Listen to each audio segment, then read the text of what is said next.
روبنز فرانسيسكو مينيلي. مينيلي من مواليد عام 1928 من مدينة ساو باولو البرازيلية، وكان شغفه كرة القدم منذ الصغر. لعب كرة القدم مع أهم الفرق البرازيلية، لكن مسيرته لم تدم طويلا بسبب كسر في رجله، مما أدى إلى اعتزاله وهو في عمر صغير. بعد سنوات بدأ مينيلي في مزاولة مهنة التدريب، وكان من أهم المدربين الذين دربوا أكبر الفرق البرازيلية، وعلى رأسهم بالميراس، غريميو، كورنثيانز وغيرهم. أقدم مينيلي على تدريب فريق الهلال والمنتخب السعودي في مسيرته كمدرب. فاز مع الأول بكأس خادم الحرمين الشريفين عام 1980، كما درب منتخب الصقور في نفس السنة، والذي كان على رأس إدارته لأكثر من 22 مباراة دولية.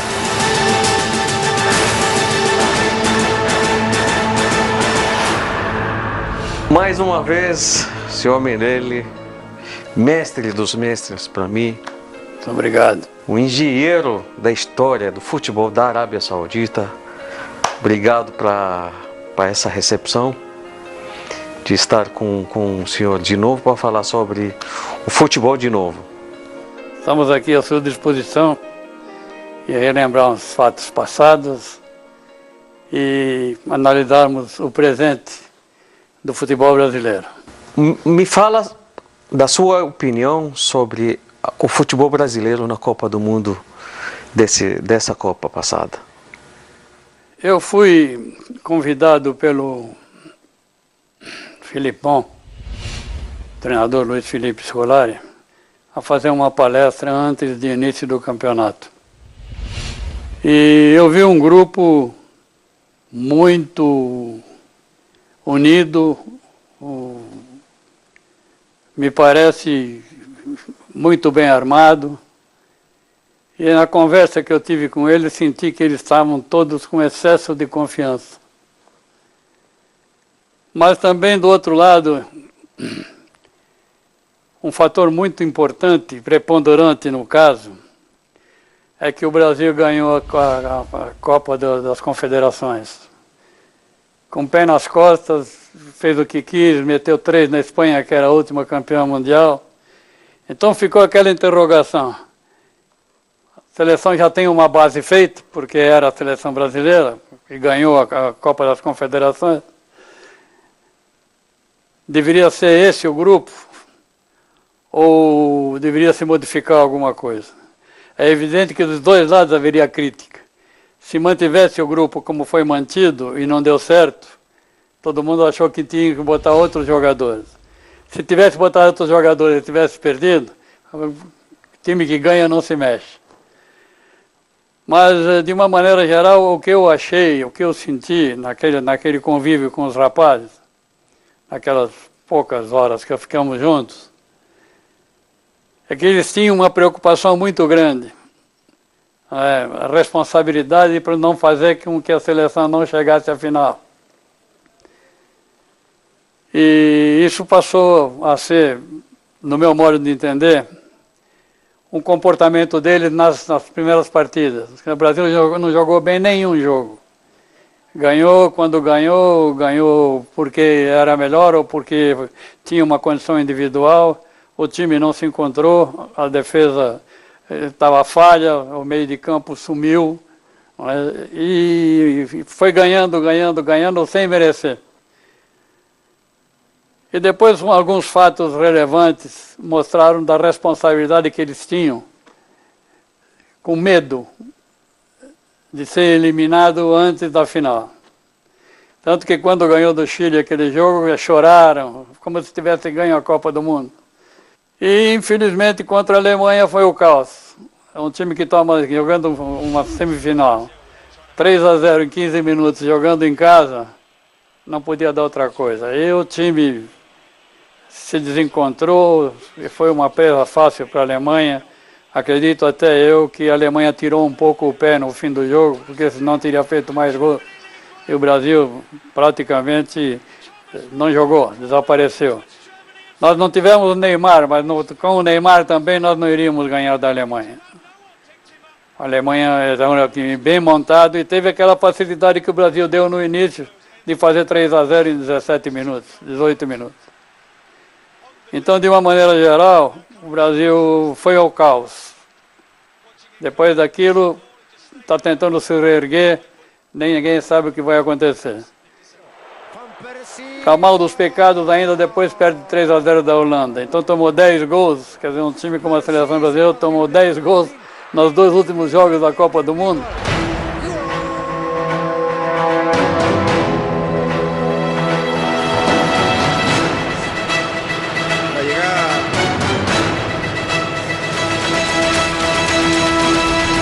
E vamos esperar aqui agora com a nova direção que a gente consiga recuperar pouco a pouco, porque mão de obra o Brasil tem. Agora tem um outro detalhe, um fator muito importante, o futebol brasileiro ficou muito caro. Os jogadores estão ganhando muito dinheiro, dinheiro demais. Os treinadores estão ganhando uma fábula, ganham mais do que na Europa, quando chega aqui. E os jogadores saem daqui para arrumar um salário melhor lá, fracassam lá e vêm aqui ganhando o salário que ganhavam lá. Então tem uma porção de coisas que tem que ser tratado aqui no Brasil e não acredito que vai ser tratado com essa mentalidade da federação que já perdura por muitos anos. Falta ao Brasil dirigentes, realmente dirigentes, porque todos eles são torcedores. Dirigente é deixado de lado, são torcedores. Então não conseguem ver a coisa com os olhos da definição. Para eles o que interessa é ganhar. E aí tomam essas atitudes extremas demais, mandam embora com 40 dias, o treinador começa a trabalhar, quando está armando o time sai, entra outro. Então o Brasil, de uma maneira geral, me decepcionou e de uma maneira geral também me convence de que não vai ser tão fácil assim o Brasil voltar a ser aquilo que foi em curto prazo de tempo. No início, você acreditou na seleção brasileira? Tinha time para ganhar a Copa? A primeira entrevista que eu dei, quando estavam brigando para manter a Copa aqui no Brasil, ser indicada a Copa e ficar no Brasil, eu estava torcendo para não ser no Brasil. Eu acho que esse time brasileiro, se jogasse fora do Brasil, ele teria mais condições de ser campeão do que jogando no Brasil. Por quê? Porque no Brasil é muita cobrança, é muito difícil. O time entra para jogar 5 minutos de jogo e já começa, tira esse, põe aquele, troca aquele, vaiam. Entende? Eu até na palestra que eu fiz com eles, eu disse, prestem atenção de um detalhe. São 30 dias de sacrifício. Vocês vão sofrer muito. Tanto na parte da euforia como na parte da tristeza. Mas vocês é que vão ter que vencer isso. Eu não acredito em torcida. Torcida, 12º jogador, isso é conversa para boi dormir. Porque quem vai fazer a torcida ser do teu lado é o teu que você estiver fazendo dentro do campo. Se você não jogar dentro do campo aquilo que faz com que a torcida seja satisfeita, você nunca vai ter ela do teu lado. É verdade. E por isso que eu achei que o Brasil jogaria muito mais à vontade fora, tanto que os títulos que o Brasil ganhou fora. As duas que disputou aqui, perdeu. Mas vamos falar sobre os motivos. Por exemplo, aonde é que estava a falha? É técnico, o Filipão, ou a comissão técnica, ou convocação, ou jogadores, ou jogando aqui no Brasil, ou sistema do jogo, que estava jogando de 4-2-3-1. O que eu vejo, o que eu acho, no meu modo de ver, porque eu não sou dono da verdade, né? Cada um tem uma opinião, cada um tem um ponto de vista, né? O Filipão passou a ser endeusado quando ganhou a Copa das Confederações. Então é aquilo que eu disse para você no começo. Troca o time, eu tenho que ficar esse que ganhou. Ele optou por ficar com aquele time que ganhou. Eu acho que no último jogo, no jogo contra a Alemanha, vai dizer que, não, mas ele foi para cima da Alemanha. Não foi para cima da Alemanha. A Alemanha que veio para cima do Brasil e fez os 3 gols iniciais. E a partir daí tudo, porque é o que eles tinham medo que fosse acontecer, aconteceu. E aí se perderam completamente, o time brasileiro. Então os jogadores do time brasileiro, tanto que você vê que eles estão, na Europa, eles estão sendo destaque nas equipes que eles estavam jogando. Não foram abalados por aquilo que aconteceu no Brasil. Cada um no seu clube está jogando como titular. Aqueles que eram titulares são titulares do time e estão jogando com destaque. A zaga do Paris Saint-Germain, por exemplo, que é o Thiago Silva e o Davi Luiz, estão jogando e são os destaques do time, né? E todos os outros jogadores também. Mas é uma coisa difícil de explicar. Não explicar a não ser campeão. Explicar o que aconteceu é muito difícil. Muito difícil. Para mim, a responsabilidade esmagou a condição psicológica deles assim que tomaram os 3 gols em 15 minutos. Então o time se desarranjou, caiu do cavalo, caiu da vaca, caiu de tudo quanto era jeito e não jogou absolutamente nada.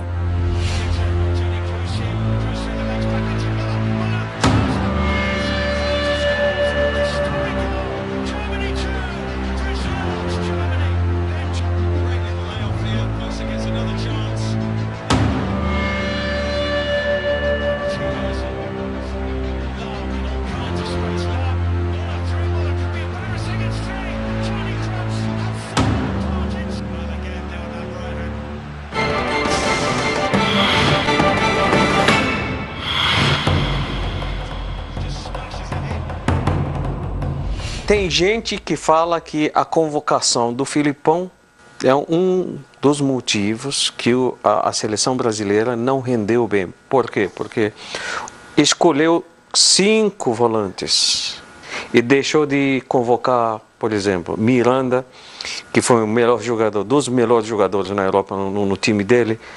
Deixou de convocar um no meio que comanda o meio, por exemplo, igual Ronaldinho ou Kaká. O que você acha? Matar um cachorro querendo pegar um elefante, né? Entende? Não tem. Para mim, o estado psicológico, em razão do que aconteceu no jogo com a Alemanha, foi que denegriu completamente a atuação da seleção. Porque quando se esperava que a seleção, indo aos trancos e barrancos como estava indo, fosse chegar à final, na semifinal ele foi eliminado praticamente da final, porque perdeu a semifinal e perdeu de 7-1.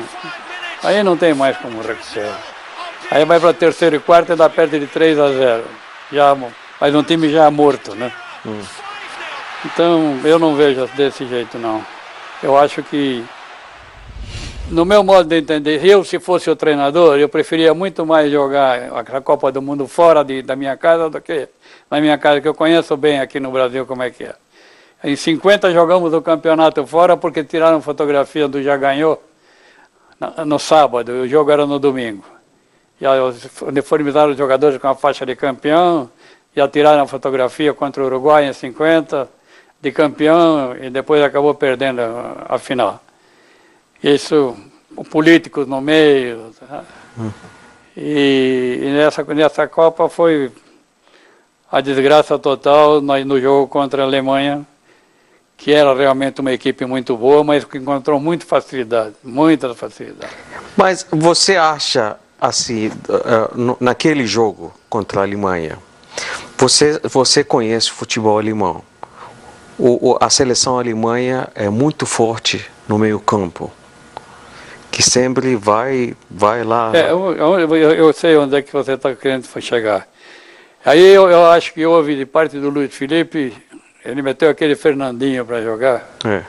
Eu não podia, já que ele tinha 6 volantes, ele podia fazer uma marcação acentuada naquele meio de campo deles que movimenta tudo. Não é? E ele não fez, ele botou um jogador mais atacante, porque achou que o time tinha condição de chegar. Foi um erro de cálculo. E o início, a falha total foi da linha de zaga, né? Tanto que no primeiro gol deles, nós tínhamos 8 jogadores na nossa área. Num escanteio, eles tinham 3. E o jogador fez o gol livre, marcando. 8 marcando 3, deixaram livre no primeiro gol. Então já viu que estava tudo desarrumado, né? Mas esse que o pessoal fala que deixou de escolher Miranda, que podia ajudá-lo ali na defesa. Eu não sei. E utilizando o Davi Luiz como volante, primeiro volante, porque ele já estava jogando com o Mourinho no Chelsea. O que aconteceu é o seguinte, o Paulinho não jogou nada. Que era o que todo mundo tinha muita esperança no Paulinho que jogava no Corinthians uma barbaridade. Não jogou nada. E tinha o Fernandinho que podia fazer uma composição mais no meio de campo para ajudar. Também entrou assustado e não jogou nada. Quer dizer, você, por exemplo, então, você vê, na ordem natural das coisas, você começou o jogo com 9 jogadores, porque 2 não funcionaram.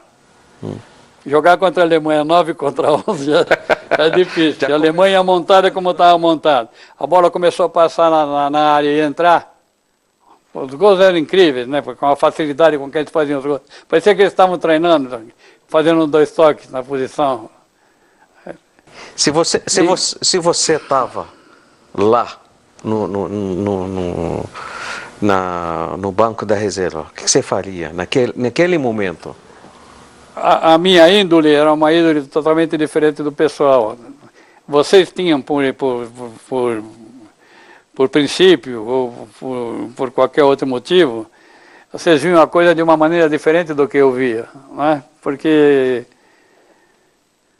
na ordem natural das coisas, naquela ocasião, eu achei que a gente poderia ganhar deles, porque nós quase ganhamos deles lá. E jogando bem, melhor do que eles, né? A gente poderia ganhar deles lá e ainda esperar alguma coisa. Mas não teve, mas quando entrei no vestiário estava todo mundo cantando, alegre, foi por isso que eu fui embora. Eu estava amortecido, esquartejado, porque perdi de 5-0, e os jogadores estavam todos dando risada e não ligaram. Aí eu falei, eu vou embora. Falei para o Príncipe Fábio, eu vou embora pelo seguinte, a Arábia não é como um time como no Brasil. Para escolher todo esse pessoal eu levei 2 anos para jogar. Agora tem uns 6 ou 7 jogadores que não jogariam mais comigo. Sabe por quê? Porque não absorveram aquela derrota. Para eles foi a mesma coisa que nada. Brincando, dando risada. Tá? Foi por isso que eu saí da Arábia. Eu tinha mais 8 meses de contrato ainda na Arábia. Voltando à seleção brasileira. Tem gente que fala que, foi o Fred, foi falta de Neymar no jogo contra a Alemanha e falta de Thiago Silva. O que você acha? Que eles não jogaram. É aquilo que eu disse para você. E se eles tivessem jogado e perdido de 7, qual se deveria ser a atitude que iriam tomar? Depois de um fato acontecido, é fácil você falar sobre o assunto, né? Porque a grande maioria dos comentaristas, eles têm uma condição de explorar um lado, alguma coisa acontecida. Se tivesse feito aquilo, mas se eu soubesse que ia acontecer isso, eu não faria aquilo. Né? E eles criticam. Então, pura e simplesmente eu acho que o Brasil, ele entrou com a certeza de que poderia fazer uma figura. O Davi Luiz poderia ser um dos volantes, mas o Brasil tinha 4 volantes, 5. O que faltou foi o seguinte, exatamente aquela marcação necessária que tinha que fazer os volantes, já que você quer fazer os volantes. Pode ser que você não ganhe, mas você vai perder de 1-0, de 2-0. Porque a Alemanha era muito mais time que o Brasil na Copa. Então essa é a realidade. Essa é a realidade. Era muito mais time que o Brasil. Mas não para fazer 7, tanto que eles não fizeram 7 em ninguém. Então você acha que o Brasil não tem time para ser campeão do mundo? Não tinha.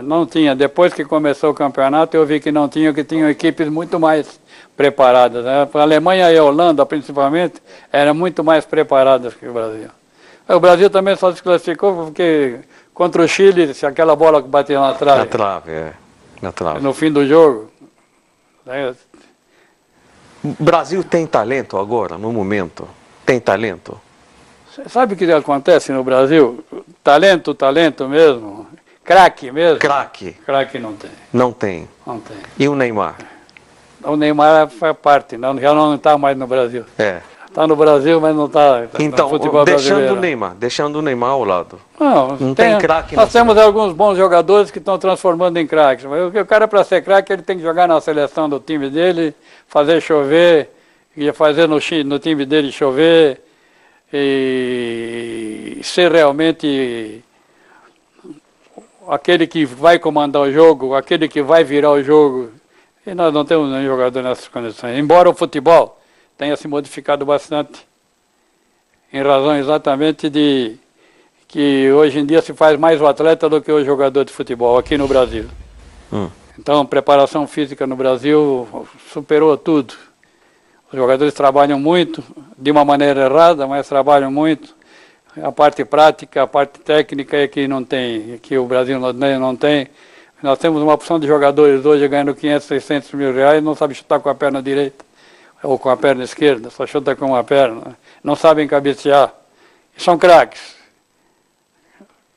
São tidos aí como os grandes jogadores de futebol. Não, por quê?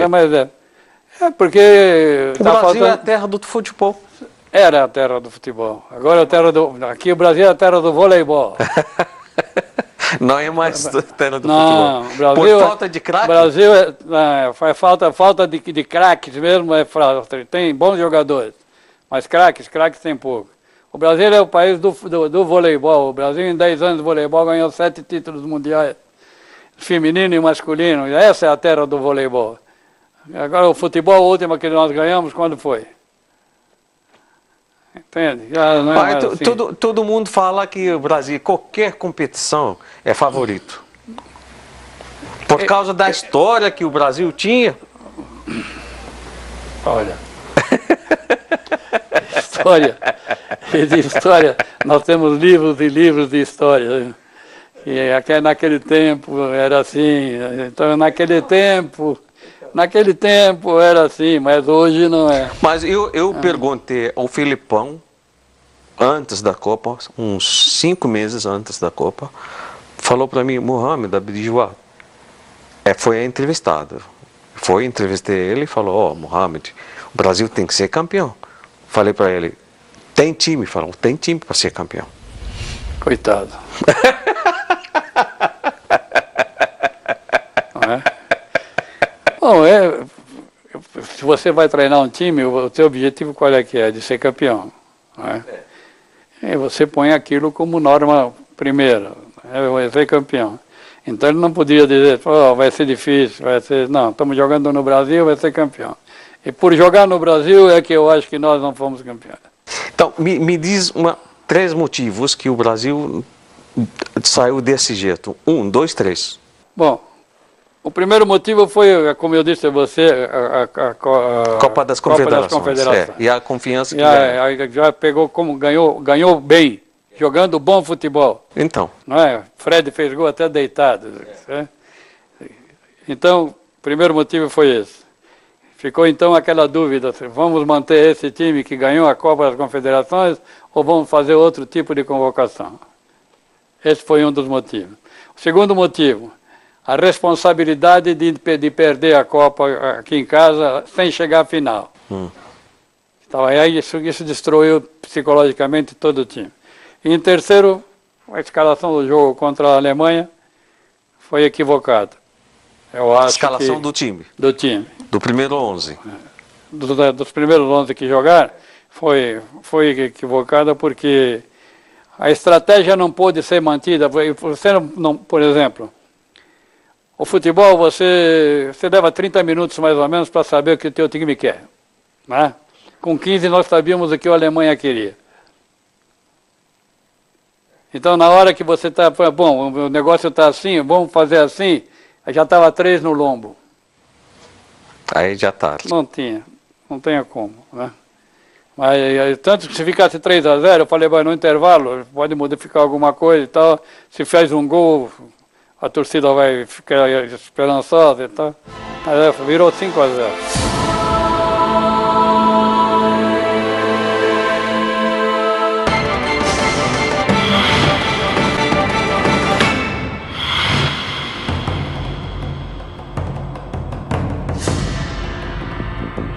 Mas o senhor Minelli, quando você olha para o banco da reserva do Brasil, você vai achar Felipão, Mortosa e Parreira.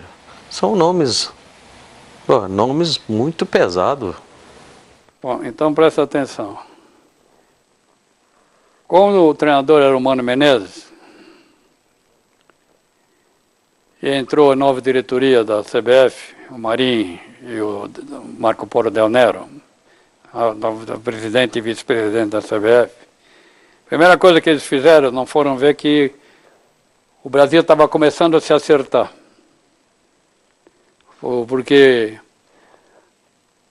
no Brasil é imediatismo. Você, por exemplo, vamos fazer um plano de 3 anos, estavam 3 anos. Eles querem um plano de 3 anos, mas eles querem que no primeiro mês o time já esteja ganhando. Entende? No Brasil, infelizmente, é assim. O que você vai fazer? Então, o que acontece? O Mano Menezes começou a experimentar um monte de jogadores. Todos. Quando ele se formou o grupo dele, mandaram ele embora. Aí entra outro treinador, o Luiz Felipe, ninguém pode negar condições, o Luiz Felipe, pelo trabalho que ele já fez, né? Já modificou uma porção de coisa. E deu certo. Porque a primeira competição importante, que é a Copa das Confederações, ganhou bem. Não é dizer que ganhou bem, né? Principalmente a vitória sobre o campeão do mundo, a Espanha, 3-0, que podia ser 6. Né? Então fica aquela dúvida, é esse ou vamos fazer o outro? Entende? Aí o pessoal do microfone já fica esperando. Vai ver, mas não, tinha que fazer aquilo. Não, tinha que fazer aquilo. Depois do fato acontecido, não deu jeito. Quando você viu o Brasil perdendo de 7-0, estava acreditando? Qual é o seu sentimento? Eu estava... Meu filho diferente.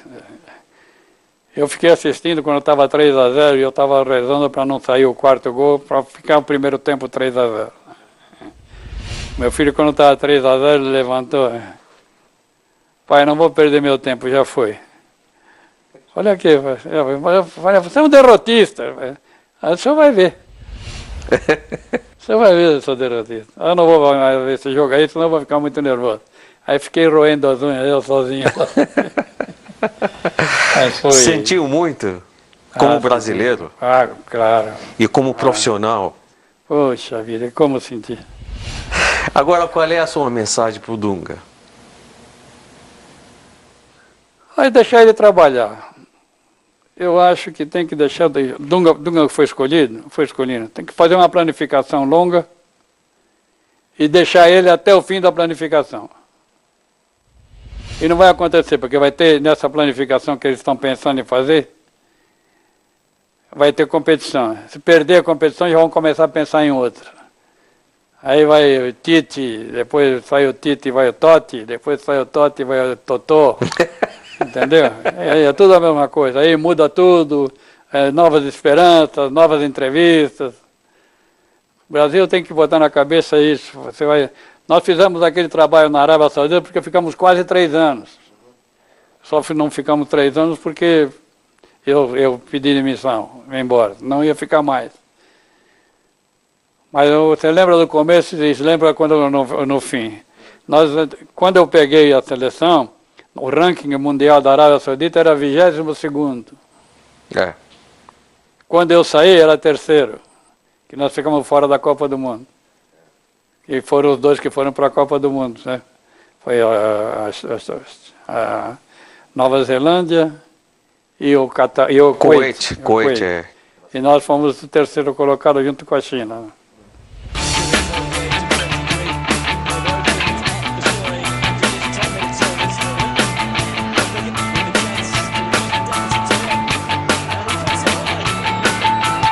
Falando agora sobre futebol árabe e a sua experiência no futebol da Arábia Saudita. Quando você chegou, começou, qual é a dificuldade que você encontrou? A dificuldade, do apoio que a você dificuldade, tive o apoio não posso me queixar. O príncipe Fahd me deu Príncipe tudo Fahd, aquilo que... Fahd bin Sultan. O príncipe Fahd foi um pai para mim. Te Ele apoiou me deu muito. muito. A minha palavra... Quando nós fizemos aquela excursão para o Brasil, que vocês vieram aqui para Ponte Stone, Rancho São Silvestre, Ponte Stone aqui, a despesa era $1.200.000. 1.200.000? Na ocasião que vocês vieram, trouxemos 70, né? E eu falei para o Medina... porque 78, mais ou menos. Eu falei para o Medina, sabe quando nós vamos fazer essa excursão para o Brasil? Nunca, nesse preço, gastar $1.200.000. Porque eu peguei e cotizei tudo, né? Fiz a cotização de hotéis, os mais baratos. E nós precisávamos hotéis exatamente como aqueles dois que foram escolhidos. Com muita área, campo de futebol, para fazer aquilo que nós pretendíamos. Aí eu pensei, viu, vocês vão embarcar quando? Eu tive muita gratidão ao pessoal lá. Eu não tive problema nenhum com ninguém. Nunca tive, não tinha interferência porque eu também não permitia, né? Mas não tinha interferência. Eu tive sorte também que o pessoal da alta cúpula naquela ocasião não ligava para futebol, né? Porque se ligasse, aí tira o goleiro, tira o... E com jogadores? Com os jogadores nunca tive problema, não. Nunca tive problema. Pelo contrário, eu tenho orgulho de vocês. Eu tenho orgulho. Até uma ocasião eu falei isso lá, e o Rabi, quando foi traduzir, chorou, não lembra? Eu falei para ele que eu tenho orgulho de vocês, porque nós mudamos tudo para uma nova mentalidade e vocês pegaram e conseguiram os resultados. Até um jogo que nós fizemos contra, que foi a maior partida que eu vi a Arábia fazer. Nós metemos contra o Malásia, 6-0 em casa. Você, o meia esquerda, como era o nome dele? Fahd Mousavi. Fahd Mousavi e o outro... Hossein Biche. Os três do lado esquerdo tocando a bola rápida. E os Ramis. Deu uma miséria, 3-0. Você sempre mandava a gente trocar a bola e sair na frente. O lado esquerdo estava mais forte do mais forte que o direito. O direito também tinha o mágico na ponta direita. O Salih Khalifa. Não, Salih Khalifa não. Na ponta direita. Salih Khalifa foi da Daman. Do Daman, Não, que eu mandei embora, lembra? Mandei embora que ele não trocou de roupa. Da camisa? Vocês vieram todos de camisa, ele não veio. Eu falei, olha, pega o ônibus, vai para o aeroporto, o seu time vai jogar, já está trocado. Vai jogar lá no seu time. Mandei ele embora. Ele era o capitão do time, inclusive.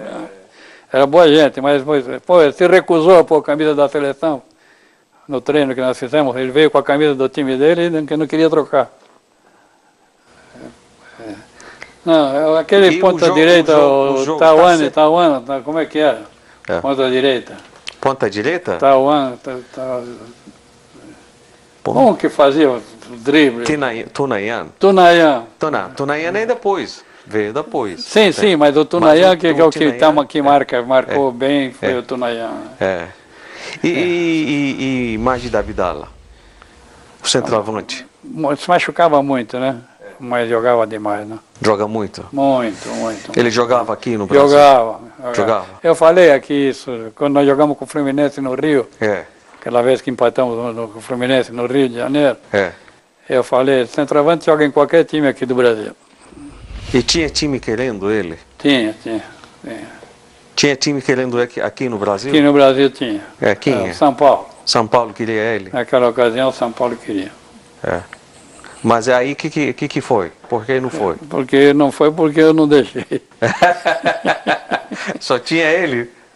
Mas não, ele era um jogador demais. É a mesma coisa que você perdeu o Neymar. Você é treinador, o Neymar, você vai querer que ele saia? Não. Pelé.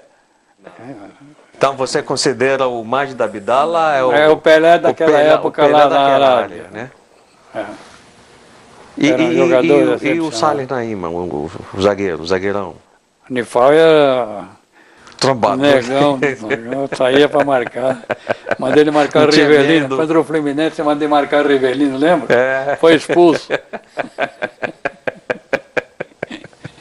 Nifal, figuraça. Boa gente, né? Boa gente demais. Nossa Senhora. Treinava muito, o Guesto gosta de treinar.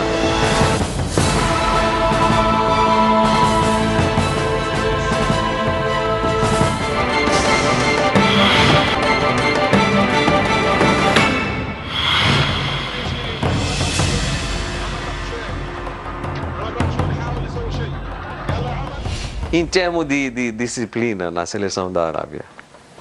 Bom, era indisciplinado totalmente e eu disciplinei tudo, né? É. Você lembra Essa é quando verdade. nós fomos para... Eu nunca esqueço.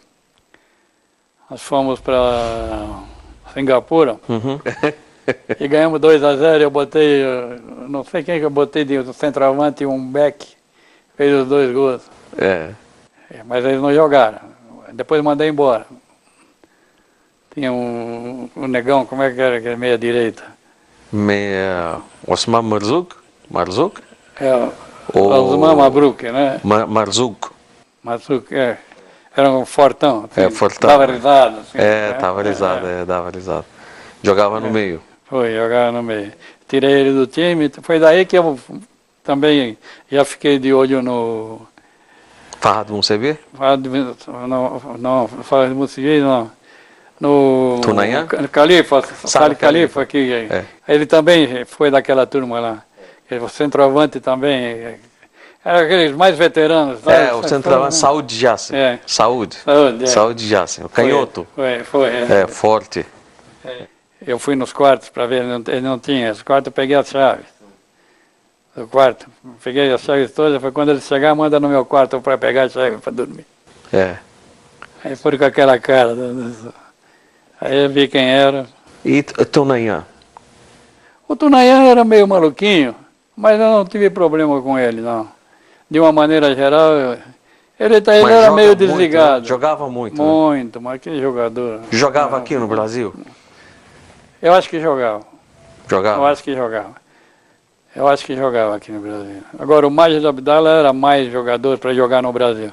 É? Porque ele jogava de centroavante, uma posição que aqui tinha poucos.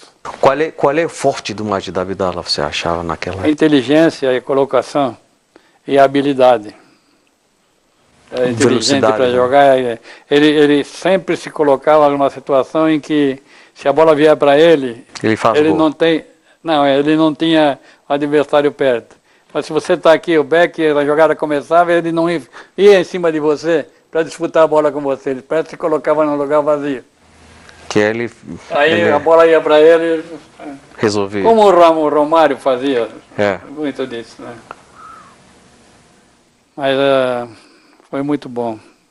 Porque na Arábia só tenho boas recordações. E no Hilal? No Hilal foi bem, mas no clube em si não tive problema nenhum. Mas tinha uns diretores lá que não gostavam de mim. Falou que comigo o time ia ser vice-campeão, que não vai ganhar título nenhum. Esse foi porque eles se reuniram lá e me mandaram embora. E não foi campeão. Não foi campeão, ficou Fedato, lembra? Fedato entrou, Fedato morreu também. É. Fedato entrou e também perdeu o título. Né? Mas, de uma maneira geral, os prós foram muito melhores que os contras. Viu? Eu gostei muito da Arábia Saudita. O que você gostou mais, a Arábia Saudita em si, fora do futebol? A segurança. Segurança que nós não tínhamos no Brasil. Lá não tem assalto, não tinha nada. Eu me lembrava que o pessoal ia treinar e deixava as carteiras com dinheiro na beirada do campo. Na beirada do campo, Se fosse aqui no Brasil, roubava até o campo. Entende? Aquilo... E o povo amigo? Um amigo, ótimo povo, amigo, povo bom. Recebe bem? Bem, eu não tive queixa nenhuma. Torcida gosta de futebol? Muito. Vai pro campo? Muito, apaixonada por isso. Nunca me lembro, nunca me esqueço que quando eu estava na seleção, ou mesmo no Real, quando ganhava o jogo, eles com aquelas Toyotinhas pequenas na frente do ônibus. Da polícia? É? Mas eles, São apaixonados pelo futebol, o povo árabe. Futebol é um esporte maravilhoso, né? Você acha, onde é que está o fato do jogador árabe que tem que melhorar? Olha, eu vejo as coisas, Mohamed, eu vejo as coisas assim, da seguinte maneira. Um tempo é uma coisa, outro tempo é outra coisa, outro tempo é outra coisa. Eu não posso julgar hoje o futebol da Arábia Saudita, estou completamente fora do futebol há 20 anos, da Arábia, né? Mais ou menos, mais. Então, quer dizer, o dia a dia eu não conheço como é que está. Mas só o exemplo que nós demos, por exemplo, com as modificações que nós fizemos, e depois na continuidade, disputamos Copa do Mundo até bem, né? E antigamente na primeira rodada já estava fora. Já está fora, né? Entende? Então, isso que me gratifica, sabe? Porque o trabalho foi começado comigo, a renovação começou comigo, e depois eu acompanhava. Naquela ocasião eu acompanhava. Os três times? Juvenil, juniores? Não, o juvenil eu já não tinha notícia, né? Mas o time principal eu acompanhava, né? Mas os três, você vê que nós fizemos negócio... Não, estou falando da seleção. Da seleção, então tinha que subir de um degrau para o outro. E nós fizemos isso muito bem, né? Tirávamos... Mas, de uma maneira geral, aquilo foi muito bom. O que você fala, uma palavra que você passa para os árabes, seus amigos lá que gostam muito de você? Olha, sabe que... Eu sou o primeiro deles. Eu sou o primeiro deles. Ah, você eu sei. O Mohamed, o negócio... para falar da Arábia Saudita, eu só posso falar coisa boa. Eu fiquei na Arábia Saudita quase 3 anos, depois voltei, fiquei mais um ano, quase um ano no Real. E de uma maneira geral, a minha convivência com todo mundo sempre foi a melhor possível. Eu nunca tive discussão com ninguém, nem com os jogadores sempre me respeitaram. Mesmo quando eu estava no Real, que era um clube, na seleção era o Príncipe Fahd que tomava conta, não tinha, mas que era um clube, eu sempre tinha muita gente a favor a mim, e não podia ser unanimidade, porque não existe unanimidade, né? Mas muito mais gente que aceitava meu trabalho do que aqueles que criticavam. Mas o povo acolheu, a torcida nunca me falou qualquer coisa, embora eu não entendesse, mas pela própria maneira de falar, você percebe se o cara está elogiando, está falando bem ou está falando mal, não é? Entende? Mas eu não tive problema nenhum na Arábia, só tenho gratas recordações. Gratas recordações mesmo. Mestre dos mestres, muito obrigado mais uma vez pela recepção, pelo tempo que você nos deu e pelas palavras que você passou para os árabes e pelo trabalho também que você já tinha feito, que eu acho, o engenheiro que planejou a história da Arábia Saudita foi você. Eu tenho que dizer porque essa é a verdade. Muito obrigado. Eu é que agradeço, Mohamed. Você sabe que vocês todos moram do meu lado esquerdo, aqui do coração.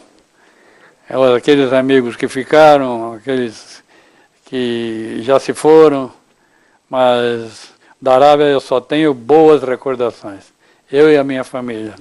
Até uma ocasião, a minha mulher disse, que ela faleceu já há 2 anos, ela falou para mim, eu era feliz e não sabia, quando nós estávamos na Arábia Saudita, para justificar alguma coisa, não é?